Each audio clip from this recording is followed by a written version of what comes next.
What's up? Episode 15? 15. Shawn's on the left, Connor's on the right. Another day to chase. Steady cropping in the paper chase. If anybody knows who said that, you are so much cooler.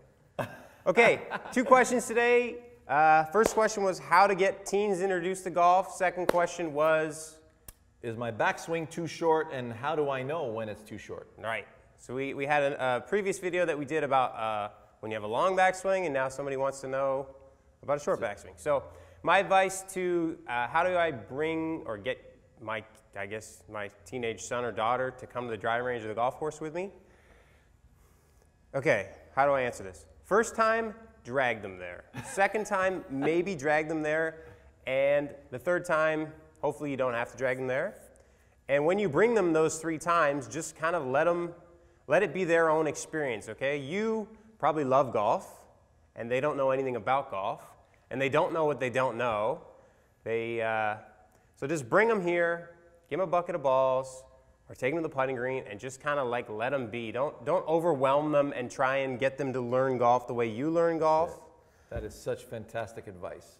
We want them to be so perfect, and you want to instruct them, and you want to get them to really experience it golf. So you're trying too hard. So if you try too hard with them, right, then you're going to lose them. You're going to make it. If it's work for them, forget about it. If it's work, I don't want to know anything about it. But if it's fun, and they're in a discovery mode, and they get a club and they go, well, that feels different, and wow, let's see what happens, and then they're in that scientific mode where they're going to see what's going to happen when they do something, and then they experience it, and let them come to you with, hey, how do I do that? Right. Yeah. Let them ask you questions. Yeah, if they're asking you questions, money, you have the buy-in. That's it. You have their buy-in. I mean, I know personally for myself, I remember the first time I hit like this wooden TNT 5-wood in my yard. They were actually woods in the day, yes. Right.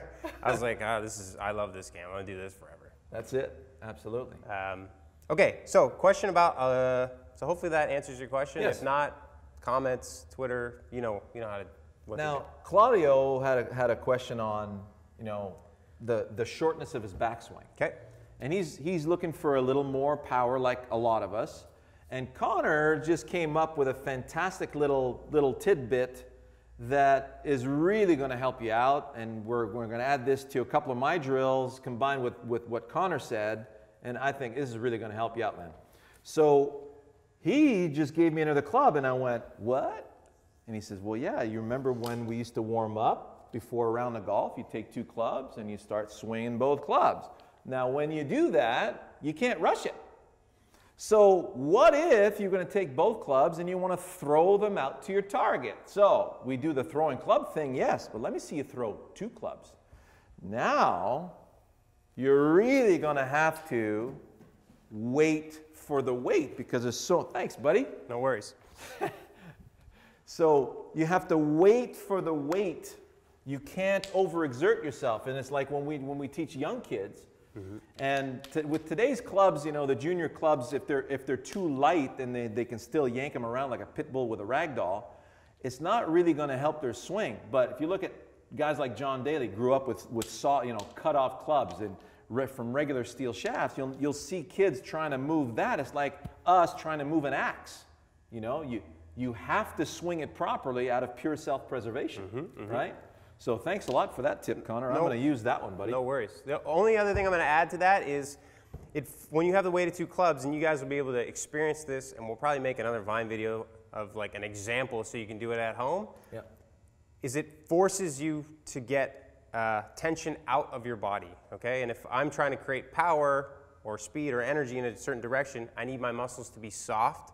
For generally speaking as long as possible. Like let's say I'm out and Shawn tries to steal my wallet from me, okay? And I got one chance to try and knock him out. If I start like this and I have tension in my joints and in the system of muscles, I'm not going to transfer too much energy. But I'm like, hey, yeah, no problem, and I stay relaxed, boom, and then I hit him. That's it. That kinetic sequence only lasts for a certain amount of time. Right. Okay. Now, if I can interject one last thing before we adjourn this particular show. 2 shows ago, number 13, we talked about the downswing. Yep. So with these heavy clubs, and so Claudio, back to you, you want to throw these clubs as far as possible with no strain. How would you do that? Well, and you don't have to actually throw them. You can just pretend you're throwing them and not let go.